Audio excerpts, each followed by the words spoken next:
back to the Local Legends Cycling Podcast. I'm your host, Alex Smith. We're here at the beautiful Shiloh Museum of Ozark History, specifically the general store, which is really nice. It's cool. There's a lot of, just vintage period correct stuff. It's always fun. On today's episode, we have two fellows here who are really gone the distance recently and hold claim to one of the most coveted cycling accomplishments for any cyclist, a century ride. I'm proud to introduce Ethan Judd and Joshua Suzor. Hello. Hello. Hey, where'd y'all cycling journey start? You go first? You go first. All right. Flip forward? My cycling journey started. Well, I'd say it really started when back in the summer of 2023, my dad got some bikes from Lewis and Clark, and I was like, hey, I'll do the cycling thing, because before that, my dad and I were doing tennis and stuff on the courts near our house. And we were doing that, and the one night, he tried to hit a lob shot, but I went over and hit his knee onto the knee, so couldn't really do tennis much anymore because he already had towards both his knees ACLs before, so he was already pushing for that, which, it's just kind of how it is for those types of injuries. But then we were like, okay, well, let's, try cycling or whatever, and I started riding with him or whatever, and, just getting into it, figuring things out. I did have a little bit of riding experience as a kid, but I could probably count that on both of my hands for how many times I actually went out on my bike. Mm-hmm. But my dad did teach me how to ride a little bit back then. But I'd say my riding journey really started, in the summer of 2023. Okay. So, and was that about the same time you guys started coming to not Lewis and Clark, but to the Springdale Bike Club? Yeah. Funny story about that. Right around the end of the summer and the start of fall, my dad and I were riding the Lake Loop. Mm-hmm. Just out on our, just him, me and him on our ride. And we run into this, this huge group of cyclists. Mm-hmm. Well, my dad goes to talk to the guy in the back, about what's going on. And then he gets, he finds out about the Springdale Bike Club. So, funny enough, unlike maybe a lot of members who see it on Facebook or whatever, we actually just happened to run into the Peloton, basically, out on a ride, and we're like, hey, we're already out riding and doing this stuff, we can meet some new people and, do this group ride thing and check it out. But yeah, we, then I think it was about a week or two afterwards, we had some stuff to take care of. We started doing, we did our first Taco Tuesday Springdale Bike Club ride. And that's kind of where it all started for me. And ever since then, I basically have 100% perfect attendance for every single Taco Tuesday and majority attendance for every Saturday. So that's the point. So if you look at the pictures or whatever on Facebook, you'll see me somewhere. It's kind of like find where's Waldo? Yeah. But a lot easier because you don't have an entire bullet to look for that. But, have you figured out how long it's going to take you to overlap Morgan's 200 count? Well, Morgan has been around a lot longer than I have, so I definitely have my work cut out for me. But if I keep at it, I'll probably overlap it. But I also feel it's a bit unfair because there's a significant age difference between. Yeah, he doesn't like to ride in the cold. Yeah, I'm the guy. You and I have ridden out when it was just completely snowed over. Taco Tuesday with Matthew Schultz and Shashank. So we'll probably get a little bit of at least I'll get a little bit of a higher average, but I'm sure even with the amount of time I've done that, Morgan's been doing this for a very, very long time. So that'd take a while. Good deal. Yeah. I guess as well as Ethan, I started my biking journey when I was younger. Just always knew how to bike, taught that pretty early, riding around our neighborhood. So then when I moved up here, summer of 2023, my brother-in-law, Matthew Schultz, who was on here before, he was like, yeah, we do this every week. We do the Springdale Bike Club. You're going to be joining us. And I'm like, it's been a while since I've properly ridden a bike. I've done spin classes and everything. I was like, okay. So he sets me up on the e-bike, gives me 5 minutes, a tutorial on how to use the throttle, how to pedal properly so it's giving a power output. And I was like, okay, so went on that ride and found a great group of people, and I kept riding since. Yeah. Eventually switching over where originally I was like, oh, this is fun just as a social thing.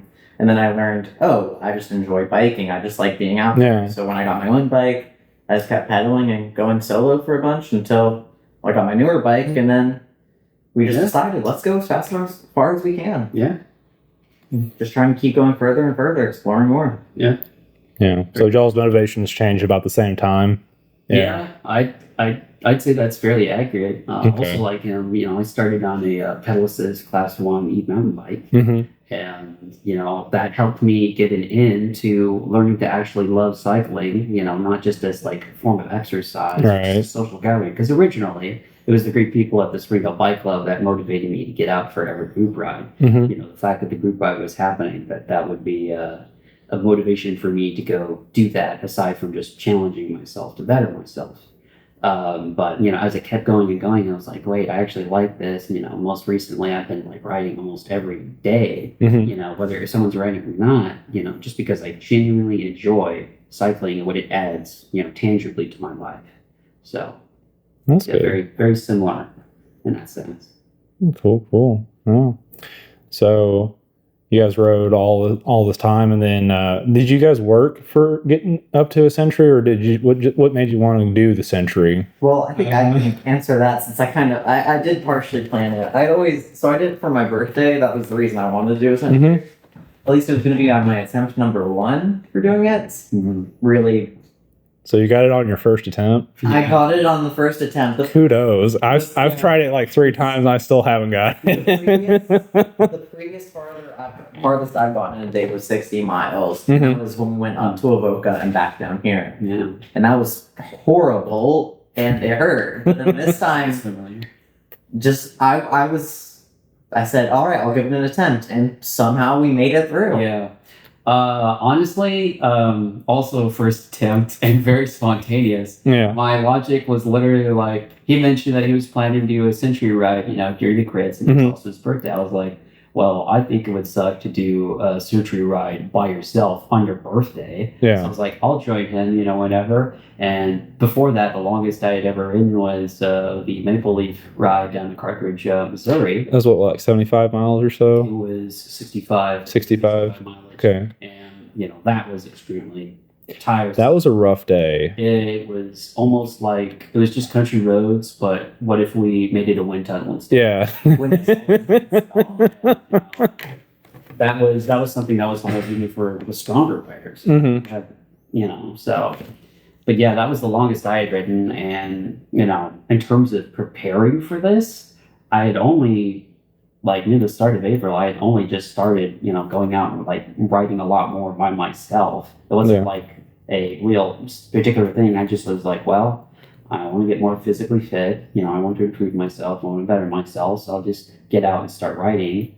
And it was only like a week and a half of quote unquote preparing for it without actually preparing for it. Right. And that was the only training I did, because the majority of my schedule up until that point was like maybe I'd ride by myself a little bit, but it was mostly just Tuesdays and Saturdays, and if something came up where people were doing their own smaller group ride or whatever else, I would peel out. But yeah, no legitimate training. It was literally just like, Josh is doing it, it's his birthday, I'll go hang out with my friend on his birthday. Yeah.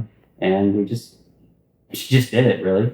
Honestly, I took a little bit of a page from Colby Richardson, where I asked him about what his first century was like, and he just said to me, I was like, I didn't really plan for it or anything. I just decided to go do it. I was like, yoink, I'll take that. It's like that's how everybody does it, because probably the only exception I would know is Judy, because I talked her into that, because I told her, it's like, you're going to go to Bikeapalooza, and you're going to ride up there, and you're going to ride back, and you're going to do a bunch of mileage while you're there. You're going to be really close by the end of the day, so you might as well plan on doing it. It's and just like a thing that happens spontaneously. And honestly, it's encouraging in that sense, because it reduces a lot of the pressure, like say maybe an event ride has, where it's very scheduled, very rigid. There's a path you have to go, and there's a certain, even though technically you don't have to keep that pace, you really should be keeping that pace if you can, right? There's an expectation for that, and that kind of puts pressure on your mental. And when you're doing an endurance ride, you want to make sure that your mental is in a good state, because your body is like, no, I don't want to do this, stop this, but your mind has to be focused for continuing pushing forward. And it's like, no, this is good. I can make this happen. I can do this. I can make this work. Yeah. So additionally, you just never know when the day is going to be perfect. You can't plan weeks in advance. Yeah. I said a date, but I was like, oh, if the day's bad, I'm not gonna do it. But some days you don't know if the day's gonna be right, and some day you get a good day, and you're like, I think I can do it this day. Yeah. Yeah. No. It's like I was telling Judy, it was just kind of a perfect storm. There was going to be people that if she got a flat vehicle on the side of the road, it was a well-ridden road, and then because that was square to square and bikeable. Yeah, so it's like there was people out. Yeah, there was goodies all over the road. So there was square to square, and there was also this, I think, running event happening at the same time. Oh yeah, the Beaver Tail or something. The Greenway was crowded. And probably barbecues. Yeah. So the Greenway was just It was congested. a mall. Yeah. Where it's like, okay, well, it turned into a theme park, but it's like dodge the crowds. That's a mini game. So. Yeah. But yeah, entertaining time for that kind of traffic. Okay. So how'd it go? How'd it go? Yeah. What went right? Let's start with that. I think it went pretty well. I think overall, yeah. Yeah. I mean, we were high, our spirits were high for the majority of the ride. It was only like near the end where we decided to pivot a little bit on the route because we were originally going against the wind all the way down to Kessler, and and then we'd have to like go all the way back up from Kessler. And for those who have done that ride, it's kind of like mostly just from Fayetteville towards Bentonville. It's just up. Yeah. So with our, we already did a good amount of like just going up from Shiloh Square, when we got to Shiloh Square, because you peeled off from, your home. Yeah. Actually, why don't you talk a little bit about our just general route? Yeah. So we started at my house in Springdale, just 2 miles away from the square. We cut up through there on Dean's Trail. We went up to Mount Fitzgerald, got a nice overlook of Springdale to start off with, and we just cut all the way up to downtown Bentonville, just as fast as we could, make it about an hour and 20. It took us to get up there around that time, and then we did a reverse rail yard loop, looping back down, and then make it back down to Springdale about 1 o'clock. We had lunch from Maple Market, and it was probably the best thing of the day was getting that lunch. Really? Yeah. We were both dehydrated and hungry. We were dehydrated, we were hungry. Our bodies were like, hey, you need energy. And at the time, also, our phones were just dying about it because neither him nor I had Garmin or any sort of, tracking, GPS tracking thing where we could use Strava to track our distance to separate the battery usage from Strava's GPS and our phones. And I obviously had Pokemon Go. You don't want your phone battery to die in case something goes wrong in a Century ride, and also lose all that ride data and proof of your you going up in a Century. So we peeled back over to his place, and we ate there, charged our phones, and then got back out there. And that was about the halfway mark, because I was like 55 miles in. Yeah. So we were perfectly halfway, so recharge. I think your phone got up like 15% in about 30 minutes. Yeah. I think mine was fully charged. That new phone energy just... Yeah, I got a... Thankful. I'm the sucker who still has a lightning cable port on my iPhone. Just be thankful I still had lightning cables. Yeah, honestly, lifesaver. I took one out of my car that used to be my old phone. I had not taken it out yet, and I was like, this will be perfect for you. Yeah. So that was one. Was that the only thing that went wrong on the ride? That's it. Well, I mean, Ethan gives him a lot of credit for saying we turned around. It was really when we got down to Fayetteville, we got to that one park off of Gregg Street, and Ethan was ready to keep going, and I was just, the fight against the wind was killing me too much, and I was just about to die. And so finally I was like, we got to the park and we're resting for a minute. I'm like, I don't know if I can make this. As I said, I already thought it was just going to be attempt number one. We did try it out, see how well we did, and we tried back again in maybe a month or so.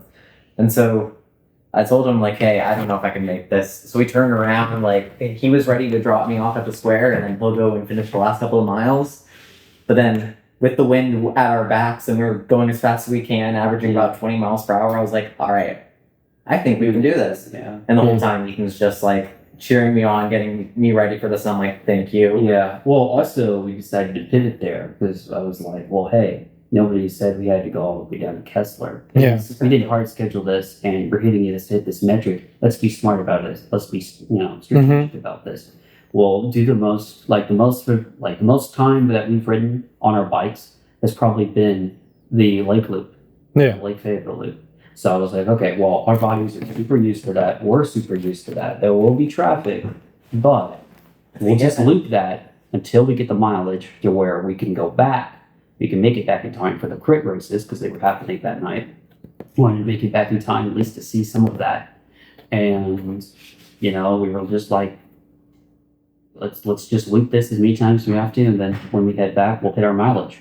That's where I like to say, instead of being the worst, that's where the best came out of, because we're about 5 laps in around the lake, and we stop at the pavilion just to rest up, and I get a call from my sister, and she's like, hey, how are y'all doing? And we're like, oh, we have 6 miles left. And all we hear is like her go, they have 6 miles, and a bunch of cheering in the background. I was there for that because I was standing right next to her.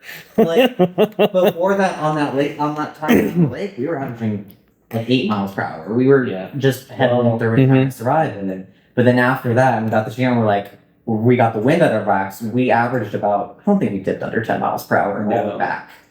I think it was like a thing where it's kind of like a mental block or whatever, where our minds were focused on saving energy and preserving energy. So our pace was slower and it felt hard, but we were like super focused on not like burning through it, right? All right. That we're there burning both candles at, both ends. And once, we started seeing the finish line, we just flew back because our minds were like, okay, buddy, go all out. Yeah. We know this distance. We're comfortable. We can make this. And also, we were trying to make it back in time to see the tail end of the grits because it had passed a little bit originally. Because we were planning to get there, 6:30? Yeah, we were going to be at the tail end of the kids' race, and then... Well, I think the kids' race didn't happen, based on what my dad said. No, that was there. It was the kids' tour. The kids' ride was kind of like, I think there was one person that showed up. Yeah. Which, we planned to be... And I think it was an SBC member. Yeah, I think it was... the kids race was pretty neat. One of the kids, he hit the turn a little too hard and he ran right into it right in front of Mr. Taco Loco. Got right back up and caught up to the pack. Yeah, so he was I think that's great. I don't remember who that was. The turn for that setup for their Mr. Taco Loco was somewhat infamous as well. There are a lot of people that have attended the crit races before that just see people eat it there. I thought they set up the you've got such a short drive. You have like 100 yards to gain speed, and then you can either gain speed there or you can book it after you go around the corner, and then get the straightaway speed. But it's it's half a dozen in 5 or half the other, however that saying goes, I can't remember. But there's a little bit of strategy involved there because you could go wide and have that, but you're still having to go faster, or you could slow down a little bit and go and hold that corner and not run the risk of running into anything. Yeah. And you also get a bit of it. Well, could give it something. And those photographers like to post up on the outside of that turn. And if you're still riding hard on that turn, you run the risk of running into a photographer. We almost saw a guy get clipped. It's very similar to rally racing and stuff or motorsports. Yeah. Yeah, you got to be really careful about how you handle the car on those corners because it could at least for the Group B stuff, which was insane. You'd have people really close to the vehicles. Mm-hmm. But yeah, very similar energy to turning going wide. It's like, I really hope I don't, hit that photographer. Anything for the prize pool. Anything for the prize. Yeah, no, there was a pretty good turnout. We're strong riders that night, but yeah, I didn't stay to watch the very last race because I was getting sleepy and I had to go home. Yeah. We I noticed that you parted ways before we.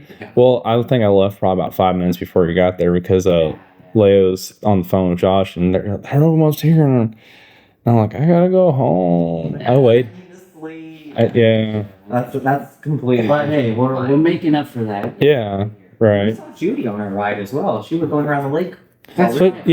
She called me the day after and said, I saw those guys ride, and I was like, did they tell you they were going for a century? She's like, yeah. I don't remember if she said yes or no.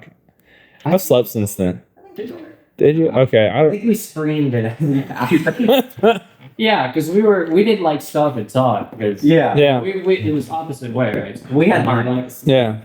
Josh was like, Jimmy. I was like, oh, yeah, it is. Was she riding her pink bike or was she riding the... Okay, so she still hasn't unveiled the new gravel bike. Oh, I imagine it was just kind of like a run and gun kind of strategy for that whole thing, wasn't it? Well, I wouldn't say that, well, at least for mine here, but what was your strategy for... I had the gun. Okay, well, for me, a lot of people were giving me like advice or whatever. I'd also asked for advice or at least general practice for what they did themselves for their own like endurance rides. Mm-hmm. So, on the Thursday before that ride, I did ride with Taylor said him, what was his general practice for like a longer endurance ride? And he's like, well, what I try to do is I just try to stay in like zone 2, for a while. I was like, okay, I'm going to put that into practice. And then I got a lot of like impromptu, advice, much like how a parent gives their kid advice when they move out, and they go to college, where, both Colby and Travis both gave me advice for like, fuel, refuel, Fuel is important. Be smart, don't like go all out, just, pace yourself, that kind of stuff, yeah, okay. For me, I definitely had to be strategic about it because I rode my dad's Talon E giant brand mountain e-bike, and I had the battery attached. And I didn't originally plan this, when I attached, put it on the battery and whatnot. But I did not ever turn on the bike's battery once through the 103 miles that I rode. So you essentially did it with a handicap. Yeah. I did it with a handicap. Well, I got out the ride, and the max distance that battery could give me, even on like the eco setting, was like 73 miles. So regardless, there's going to be mileage that's all my own strength anyway. Yeah. The further and further I got into it, like I got to 70 miles right around we hit Lake Fayetteville for the first time. And, I texted my dad because he messaged me because he was watching during the crits or whatever. And he's asking how it's going. I texted him, doing good so far. Haven't used the battery at all. But yeah, I didn't originally plan for not using the battery on a mountain e-bike because, for reference, it is 65 pounds. And when I was riding, I was like 220. So there's a lot of weight moving on that bike. And I also had stuff on my back to be prepared for, for flats. I had patch kits, had an electric air pump. Hydration. Had bike pump, I had the bottle carrier, there was a fair amount of weight on that bike for me to put that for everything else. So, but yeah, I mean, I was like, yeah, it's funny because as someone who has ridden e-bikes, obviously I've gotten comments from some riders, poking that it's like, you're riding an e-bike, it's like, it's something that kind of bothers people, which I find interesting because you'll still hear it even like the Spring of Bike Club, which is very much a, it's not an elitist bike club, it's not traditional like that, it's very community driven, lots of great people, but, sometimes you'll still get comments of like, we're riding an e-bike, or it's, like the attitude of like, it's the people who don't know you very well that come up and say, oh, and then the culture shock happens when I told them I haven't turned the battery on yet for this or whatever. But I've heard that a lot, so I was like, I don't think it's fair to delegitimize my hard work into improving myself. Right. It's like, well, I'm gonna do something you guys haven't done, which is ride this anchor for over 100 miles as my first century. And even though you could do it faster on your carbon fiber, bike, or you could do it faster on your gravel bike. Well, I did this here, so yeah, I like giving people crap about. There's a bit I like to do whenever I meet somebody new, and they're like, "Why are you riding that? Why are you going so slow?" And I was like, "Well, come here. I'll pick my bike up with one arm, and then I'll hand it to them, and then they're."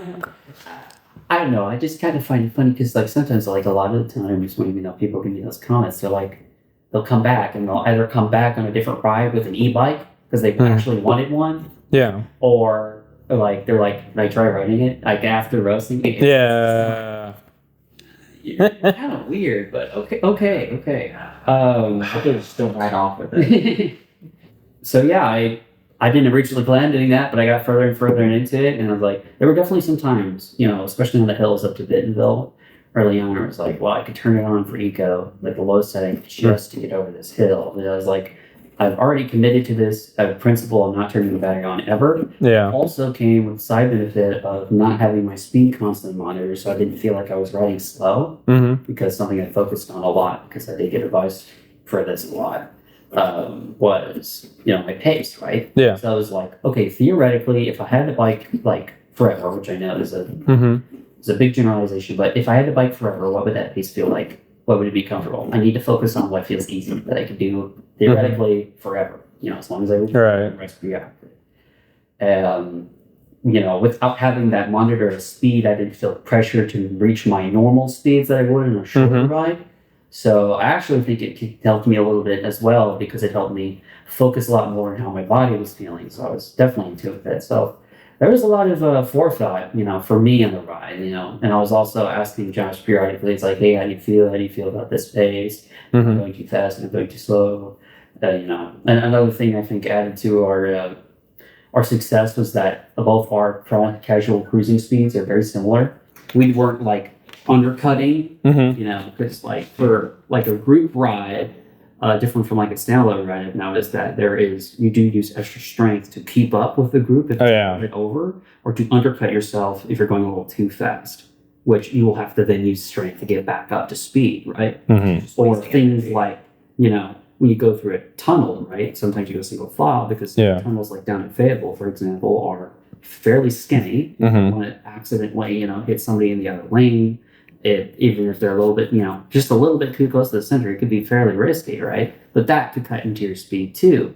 So the fact that our riding paces were so similar, we didn't really have to overcut or undercut, spending extra strength, to do that. And we could use that extra strength, for everything else. So I was very much focusing throughout the entirety of ride of how I was physically feeling, checking in with how Josh was feeling, and making sure that we were being cognitively aware of what our bodies were telling us, and and what changes we need to make, if any, to handle that. So Which I greatly appreciated, because I definitely was not keeping track. For me, it's just the only advice I had gotten was from Travis saying, make sure to hydrate 2 days prior. Yeah. But for me, my body's a lot different, where that high metabolism kicks out most of that stuff, so I have to hydrate day of. Yeah. I had body armor that got me through it, but then day of, I was like, it's really just running and gunning. Yeah. I was letting it happen. I knew my body would heal quickly. Every time we rested, I was back up within 10 minutes to go another 30, 40 minutes, and that's just how I work, was just listen to my body and kept it going. Sometimes turning it off and saying, oh, I don't need you. I don't need my body at all. Yeah. You're fine. You can do this. Yeah. Eventually making it through. Yeah. Yeah, it's that exact, the mental state of, I'm putting my body to work, but we're focused, we know what we're doing, and we want to finish this. And I'd say that that's probably what got us through the most, is that, like for me, especially, once I committed to not using the battery, I was like, I want this. I want it bad. Which in the end, the battery only was at like 95%. It was like, I think the battery percent, because I never turned it on, so the battery percentage went down due to like being exposed to like the sun. Yeah, it was just heat loss. Or it was just heat loss, pretty much, because it was kind of hot that day. Yeah. So, and I, and again, to reiterate to that, I mean, I didn't charge the battery for the next time I used it, because I never used the battery, so there's no need to charge it. So it was above 95. You didn't use it. All we used it for was to measure your speed at like 2 moments. Yeah, I turned it on to like check my speed at like the end for like 2 moments. And that was after we had reached the 100-mile mark, and we were blasting on power. We were blasting power to get back in time. Past 412.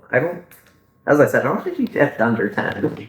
No. I don't even think we dipped under 15 once we got that. We got really lucky light timings. Yeah. So we could just hit the light and just go. We carry our inertia. That doesn't usually happen through that street, but when it does, it feels pretty nice. So And you get through it easier. yeah. And we both wanted food and drinks. So there was a good bit of motivation there. There was a little bit of motivation. See all of our friends, see our family. Yeah. Food. And food. And food. So and then so you guys you didn't take any kind of like fueling snacks or anything like that? I did take, I refueled.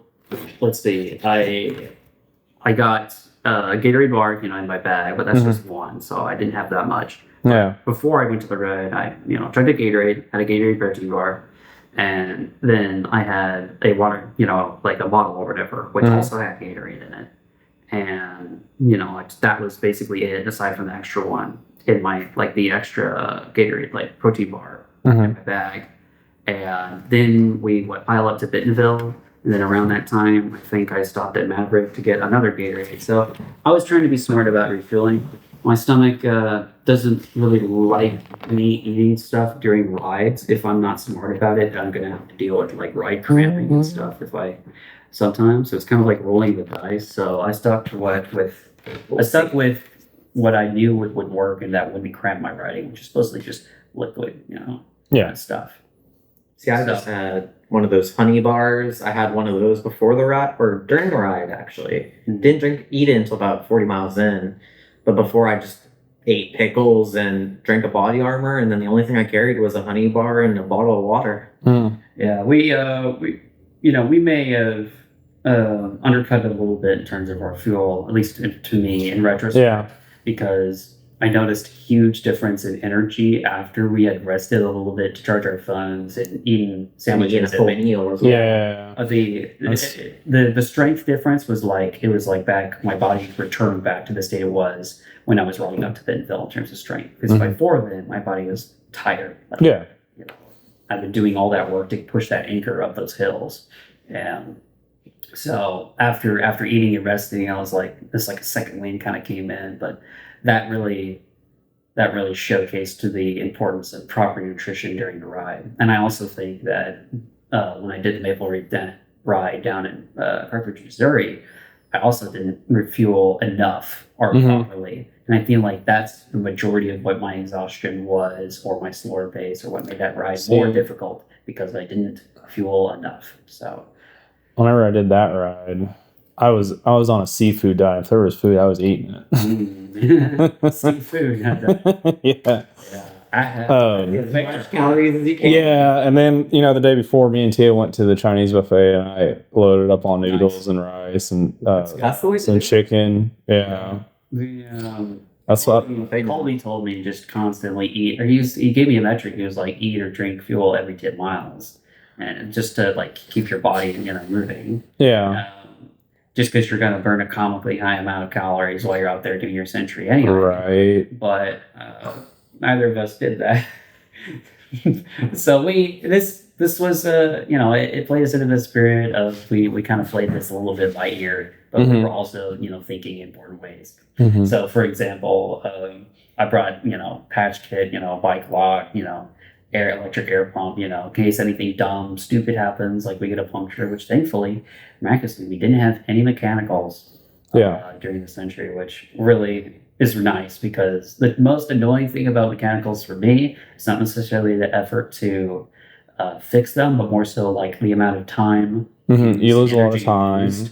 And it's also kind of like a mental setback, because it's I could have been further along if this didn't happen. So I'm really glad that just didn't happen. Say it for not long as you're suffering. Yeah, would have taken longer. I'm sure every cyclist can relate to how fun it is, fun in air quotes, to take off the tire tread and patch a tube. Like yesterday, where I got a puncture. And I actually brought the exact same equipment that I took down the Century when I met you guys yesterday, except this time I had a battery which would charge my phone, which is probably what I should have done then. But then again, that would have been more weight on my back, and I was already working with a lot of weight. And the battery, that thing is like a brick. It can charge the Nintendo Switch 7 times fully or something. Yeah, this one will. It's dumb. It's about the size. Yeah. It's just as crazy, but yeah, I always prepared. You had an extra tube and stuff, so I had all the extra stuff. I had my bag and the hoodie, and honestly, when we got halfway and we returned back to my house, I dumped all the extra stuff because I was a little cocky, but I was like, yeah, I don't need this. We're gonna make it. You're going for broke. And we made it through. I'm glad I kept my stuff because. So you guys think you're going to do another one? Oh yeah, Probably. Tomorrow? What? No. Oh no. I've been recently In the rain? So what do you got? What's y'all's next big cycling goal? Century's pretty high up there. Show off? I don't know. Like, Yeah. T-shirts. Quick. Well, are you gonna try a gravel century next? Ugh. Are Are you inviting us to Ragbri? I mean, you guys That's can what he get. brought us here to, is to invite us to Ragbri. I mean, let's be honest. At the trajectory we're going, someday, we'll have plenty of strength to do that. Ragbri in July, that was the problem. It'll be tough. It's fine. You get up early. You see the scenic I don't like cornfields. to Get up early. It's not my thing. Oh, really?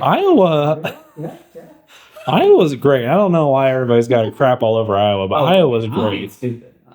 I'm just a volunteer. No Century. We've been talking about your daily mileage goals, like what, 20 miles a day? 20 miles, like basically. Yeah. What's your streak right now? Basically, Ride today. honestly, just kind of like the Century, I go, can I physically ride today, and which bike am I going to take? Yeah. And I just go.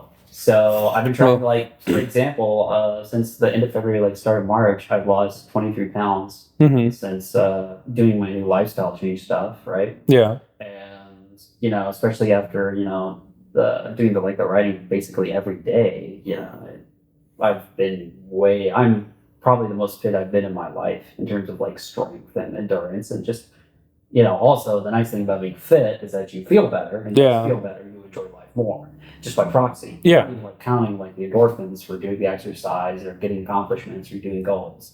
So Call that the bike zoomies. what? The bike zoomies. Because Look, we need that cycling hit, okay? Yeah. No, there was a. So that's why they call it speed. No, there was a spot a couple years ago where I didn't ride for about a month, and I was like, I need some exercise because I'm just like I'm dying over here. Yeah. So It's funny because if you get off the grindstone, as it were, you could lose that fitness fast. yeah, your body will start to atrophy after about a week. Yeah, and for me, I was like, well, I'm already on this upward trajectory. I want to take this as far as I can go, whatever that looks like. So Right. I'll just keep doing it until I can't do it anymore. Which, obviously be smart about. I am giving myself rest days. I'll probably rest today because my legs aren't blowing up. Mhm. I've been riding a lot with the gravel bike, and that's a different riding posture than I'm used to. Mhm. So a little bit of a different riding style too for the way I approach things. So I'm excited to see how fast you get on that thing because that's a quick the bike. nicest thing about the Apollo is how smooth it is. It was very smooth. Quiet. Yeah. You will not hear me pass you ever, basically. Yeah, So it's got that internal hub. that's also part of like why we had that little collision issue Tuesday, because we didn't wreck because we're so good at cycling. We just maneuvered each other. But the bike is so quiet, and then I don't hear anybody, so I assume it's just me. So it's like that's how quiet that bike is. It's a belt drive gravel bike. Yeah. And the nice thing about the belt drive is that you'll run into less mechanicals theoretically than like the chain stuff, traditional chain. It does eke a little bit into because it takes a little bit of your like power that you push down the pedals, like the mechanism of the belt drive works. Yeah, there's a certain loss because of the spinning mass inside of the hub. Yeah, that. But it's nice to like, for example, just it's like a car, right? Where it's like I can stop and can just downshift or whatever. It's like no big deal, and so it's like where people it's a very common thing. It's easy to have you if you're not like really thinking about where you're headed. And you get to a street light and you start running, and it's like, I forgot to downshift. Oh, they barely move. And meanwhile, if that ever happens to me, which it doesn't really, but my rare chance that it does, you just go, yeah, hey, look, I'm in a good gear for this. Or the only thing that I'm kind of like iffy about it on is that for you to like going up or down, you have to like let off the pressure. Yeah, because that you'll shear the pawls inside of there. Yeah. There's little teeth that grab and line up, and if you don't let off the pressure, those grind, and then they'll shear off, and then eventually it'll. And where can people find you guys? Well, unfortunately, I'm a bit of a ghost on the internet, so the place that you're most likely to find. So do we need to like blurt your face out? No. It's more like you're gonna see people's Facebook posts of photos with me in it, but I don't actually have like a Facebook account. Yeah. I don't have a Twitter account. Speaking of which, I know. The only thing that I'm quote unquote social on is Strava, so you'll definitely find me there. But I don't spend a ton of time in social media. I'm mostly just direct contact friends through stuff like Discord. That's probably like the most social app, but it's nothing like. What about you, Josh? I have an Instagram, but it's just a Suzor, and I need to be posting on it more. I'll send you memes. But yeah, as the same, you can find me on Strava. You can find me on Taco Tuesday. I'm usually the little gremlin that's running around. Yeah. By running around, I mean biking in circles because... And occasionally running into stop signs. Well, that part's not true. No, that was my brother. Oh, And real. it was a yield sign. Was that your brother? I thought it was Matt's brother. No, that was my brother. That ran into All right, guys. Well, this has been the Local Legends Cycling Podcast. I'm your host, Alex Smith, and I hope you all join us next time. If you'd like to be on the podcast, let me know. You can get a hold of me in a number of ways. I've got my email out there. Heck, you'll probably run into me out riding with these guys, these two yahoos right here. That's affectionate yahoos, right? Yeah, that's an affected yahoo. And we'll be out. We're usually out on Taco Tuesday. We've got a Couch of Century that's going on Thursdays, so that's pretty fun. We'll catch y'all next time. Have a good one. Bye.